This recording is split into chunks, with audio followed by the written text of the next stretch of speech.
Bueno, buenos días alumnos. Tengo acá Biblioteca Shakespeare para hablar una pequeña introducción a lo que es Macbeth. Sobre todo, contexto y movimientos, temas de la obra y básicamente por qué leemos Macbeth, que es inglés, en literatura griega.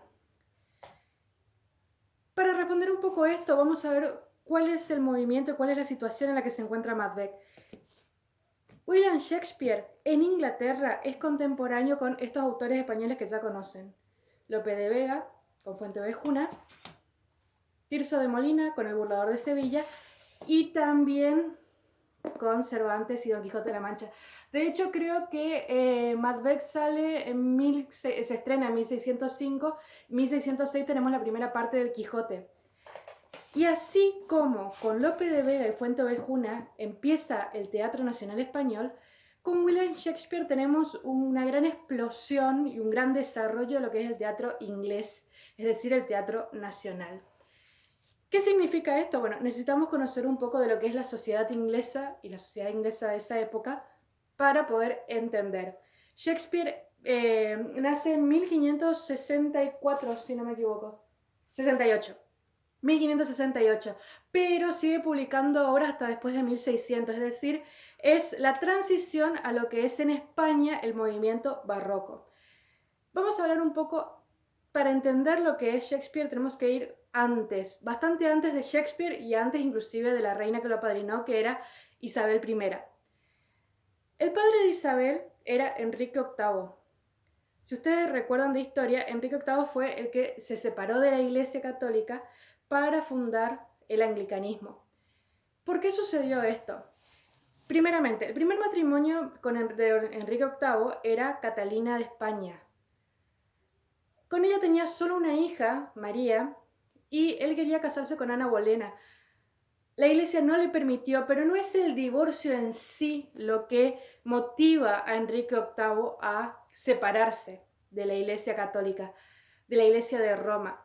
Hay toda una connotación de una gran vanidad porque él empieza a referirse a sí mismo como máxima autoridad. Es decir, hay varios textos circulando, no solamente tenemos la reforma de Lutero, que ya había ocurrido, es decir, Enrique VIII ya conocía el movimiento de Lutero, el movimiento de Calvino, sino que también hay textos como El Príncipe de Maquiavelo, que habla de toda la responsabilidad que tiene un gobernante.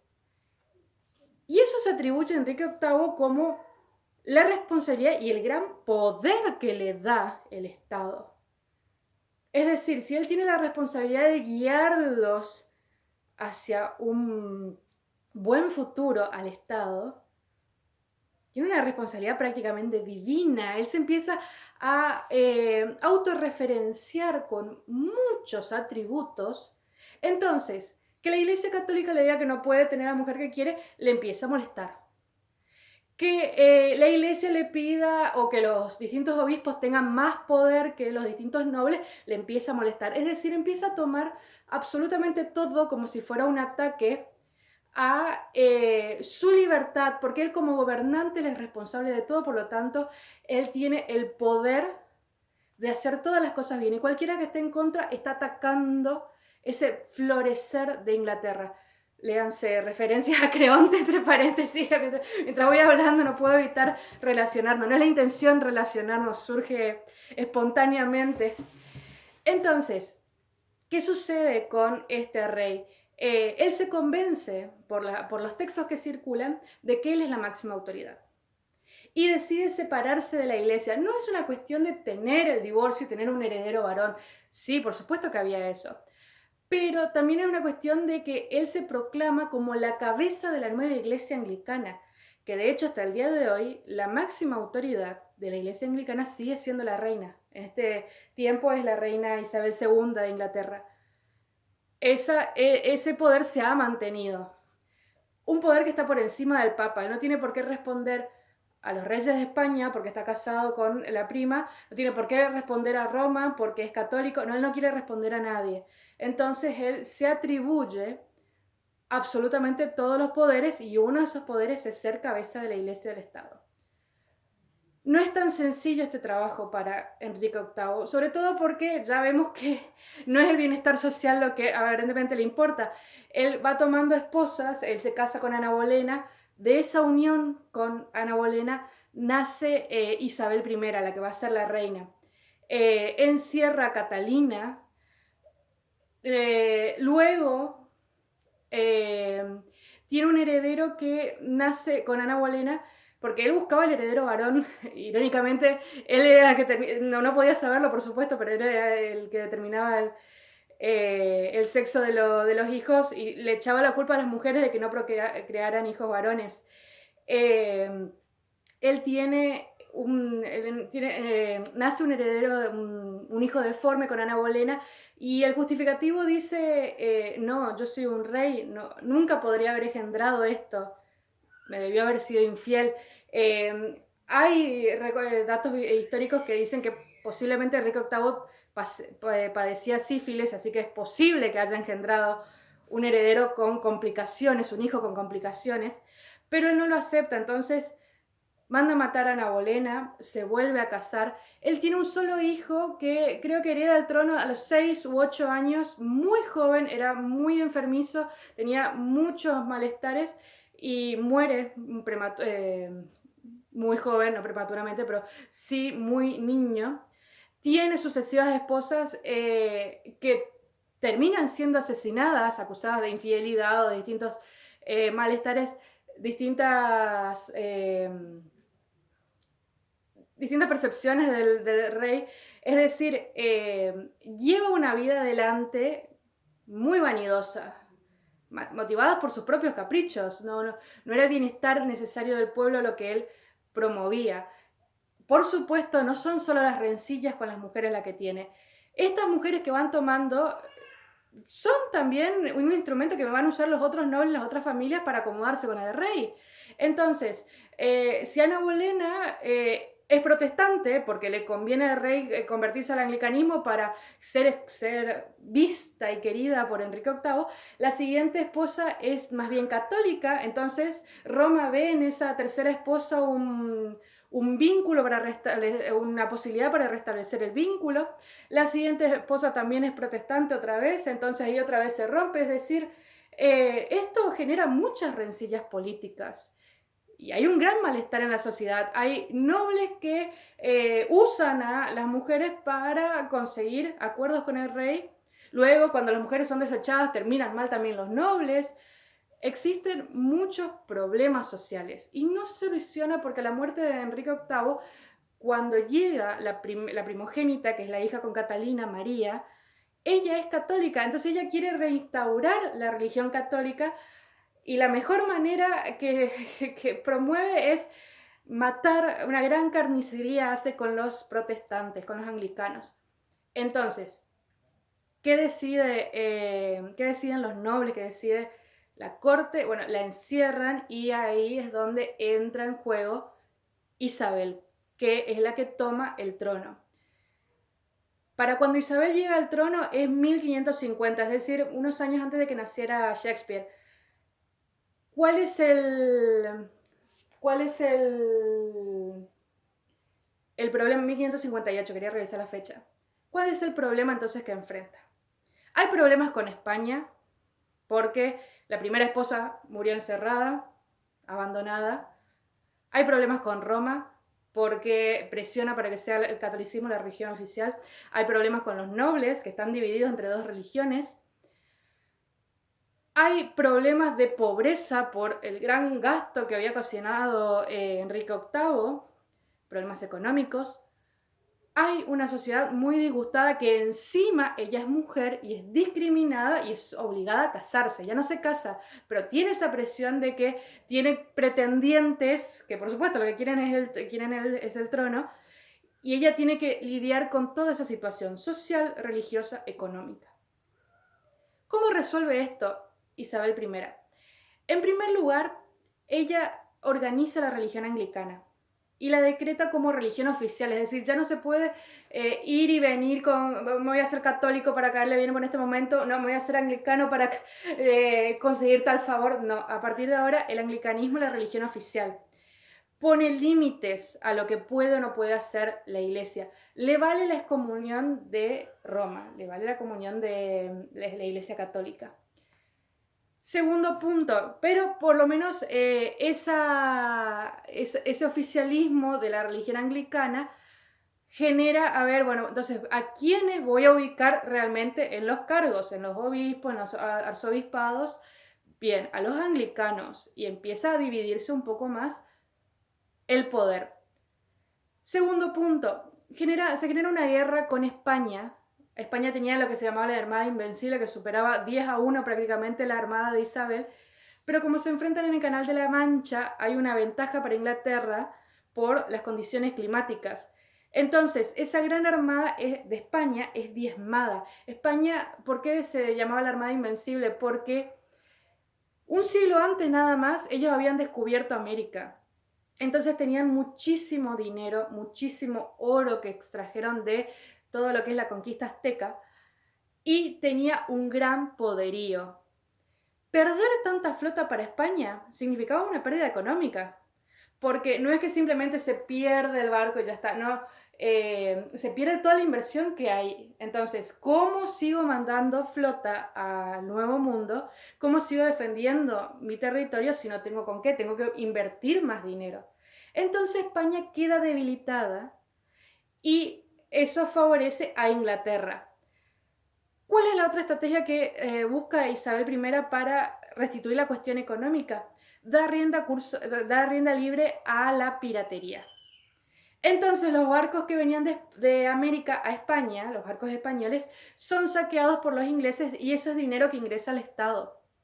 Por otra parte, Inglaterra empieza la conquista y la colonización de Estados Unidos, impulsada por Isabel I. Todo eso es dinero que ingresa. De hecho, muchas colonias puritanas que fueron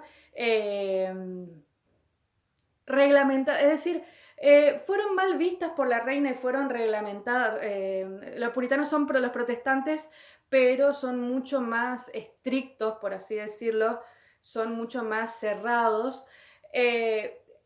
Y la reina no los consideró abiertamente, entonces, ¿a dónde fueron? A Estados Unidos, es decir, tuvieron un buen canal a dónde salir y no simplemente fueron asesinados, lo que influía mucho en la imagen que ella tenía. Se empieza a levantar la economía, se empiezan a acomodar los nobles, se empieza a acomodar la iglesia, empieza a perder poder los enemigos, empieza a perder poder España, perder poder Roma. Entonces, hay un florecimiento económico que fue muy bueno para la reina. Fue necesario, fue importante. ¿Y en qué lo invierte ella? En las artes, principalmente en el teatro. Hasta este momento, igual que en España, lo único que se representaba en el teatro eran dramas religiosos, milagros, misterios, momentos del calendario litúrgico, la Navidad, la Pascua, etc. Y en Inglaterra se representaban en las plazas de las posadas, los patios. Ella lo que invierte en construcción, es decir, teatros no solo en el género, sino en el edificio del teatro.